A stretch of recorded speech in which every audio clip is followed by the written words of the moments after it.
Hello everyone, study point channel के अंदर आपका हार्दिक स्वागत है।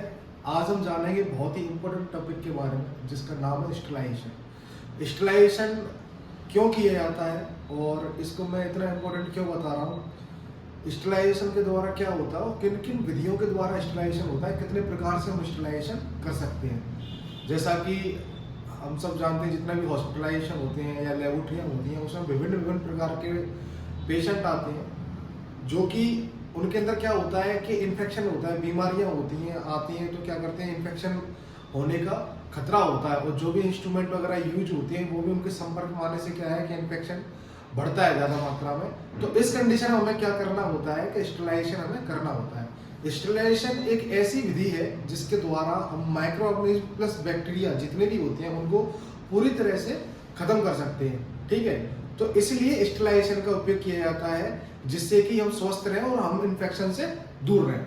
अब स्टेलाइजेशन कितने तरीके से होता है, तो स्टेलाइजेशन 6 प्रकार से होता है जो कि जिनके बारे में मैं चर्चा करूंगा। सबसे पहला आता है बॉइलिंग। बॉइलिंग के अंदर क्या होता है कि एक पात्र होता है बड़ा सा, ये सबसे कॉमन मतलब स्टेलाइजेशन की विधि होती है।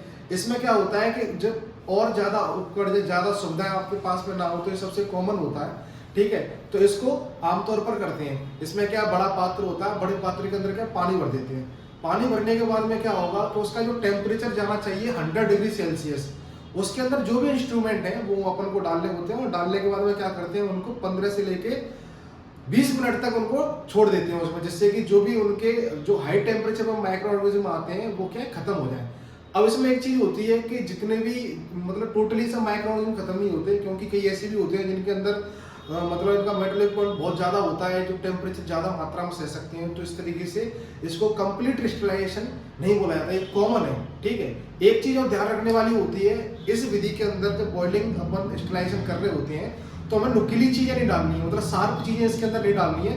अगर शार्प चीज़ें डालेंगे तो उनकी शार्पनेस चली जाएगी, इसलिए हमें क्या करना है कि शार्प चीज़ें नहीं डालनी है। दूसरा आता है कोल्ड स्टेलाइजेशन। इसके अंदर क्या होता है कि पहले के अंदर हम गर्म कर रहे हैं तो इसमें करते हैं ठंडा, जो मतलब ज्यादा टेम्परेचर पर खत्म नहीं होती है तो उनको क्या है कि कोल्ड स्टेलाइजेशन किया जाता है। इसके अंदर क्या होता है, स्टेलाइजेशन के अंदर जो भी इंस्ट्रूमेंट वगैरह अपन यूज करते हैं उनका क्या करता है कि उनके अंदर डाल के उनको बहुत ज्यादा मात्रा में ठंडे टेम्परेचर की ओर ले जाता है, तो बहुत ज्यादा ठंडा करते हैं। उसमें क्या होता है कि जो मतलब हाई टेम्परेचर पर खत्म नहीं है तो वो इसमें खत्म हो जाते हैं। तीसरा आता है फ्यूमिगेशन। फ्यूमिगेशन में क्या होता है कि ना तो जो कोल्ड से खत्म हुए और ना जो हीट से खत्म हो रहे हैं, ठीक है, बॉइलिंग से खत्म हो रहे हैं सॉरी, तो उनको ये खत्म करता है। जो भी माइक्रोऑर्गेनिज्म वो बैक्टीरिया होते हैं उनको फ्यूमिगेशन के द्वारा खत्म किया जाता है। उसके अंदर क्या होता है, फॉर्मल्डिहाइड, एथिलीन या फॉर्मेलिन का यूज किया जाता है। इसके अंदर क्या होता है कि टेम्परेचर और समय, ये दो इंपोर्टेंट चीज होती है, इनको मेंटेन करके क्या करना होता है कि इनको मतलब लगाया जाता है, फॉर्मूल वगैरह से साफ किया जाता है। तो इसमें जो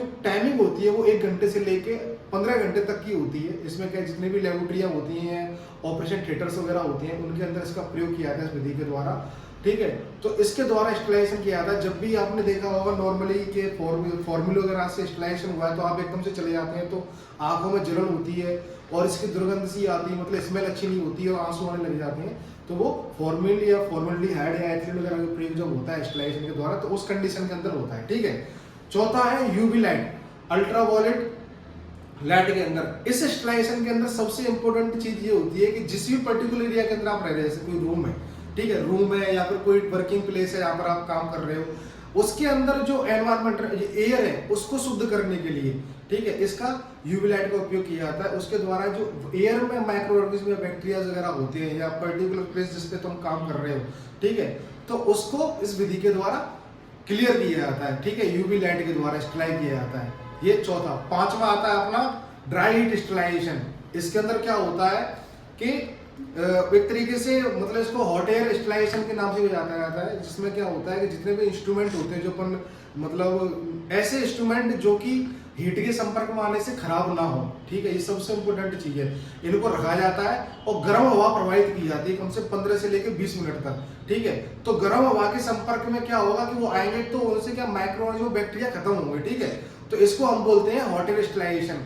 इसके अंदर सबसे बड़ी चीज मैंने बता दी कि जो हीट के संपर्क में आने से खराब ना हो, तो उसको सबसे इम्पोर्टेंट रखना है, हमें उसका ध्यान रखना है। नहीं तो कई बार क्या करते हैं जल्दबाजी चक्कर में डाल देते हैं, हॉट एयर प्रभावित होगी तो वो खराब हो जाएंगे। ठीक है, जैसे कि अपनी जो प्लेटोग्राफ होती हैं आजकल आपने देखा होगा माइक्रोबायोलॉजी डिपार्टमेंट के अंदर जो कल्चर वगैरह लगाते हैं उनकी प्लेट आती हैं ब्लड कल्चर वगैरह की, या ठीक है, तो उनकी आजकल प्लास्टिक फॉर्म में लगी, वो डाल दे तो खराब हो जाएंगी। तो इस कंडीशन के अंदर क्या है कि हमें जो हीट से प्रभावित ना हो, इस चीज़ का ध्यान रखना है हॉट एयर स्टलाइजेशन के अंदर। छठवां सबसे बेस्ट स्टलाइजेशन होता है वो होता है ऑटोक्लेव स्टलाइजेशन। इसके अंदर क्या होता है कि सभी प्रकार के माइक्रोऑर्गेनिज्म बैक्टीरिया को खत्म करने की क्षमता होती है।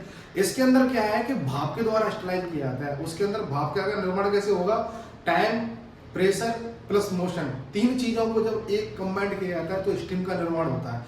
उसके अंदर क्या होता है कि जब भाप बन जाती है तो भाप के द्वारा स्टलाइजेशन किया जाता है। इसके अंदर भी सेम है, क्योंकि गर्म है तो उसके अंदर भी अपन को कोई चीज ऐसी नहीं रखनी है जो कि खराब हो, ठीक है, जो कि प्लास्टिक वगैरह की हो या हीट से सेंसिटिव हो, हाई मेटालिक क्वांटिटी हो, जैसे ओटी के इंस्ट्रूमेंट्स हो गए, ठीक है, लेबोरेटरी वगैरह में जो भी अपने लोहे वगैरह के इंस्ट्रूमेंट होते हैं जो यूज होते हैं, ओटी के मोस्टली ओटी का उसमें उपयोग किया जाता है। ओटी के जो भी इंस्ट्रूमेंट होते हैं इस स्टलाइजेशन के अंदर उपयोग किया जाता है, ठीक है।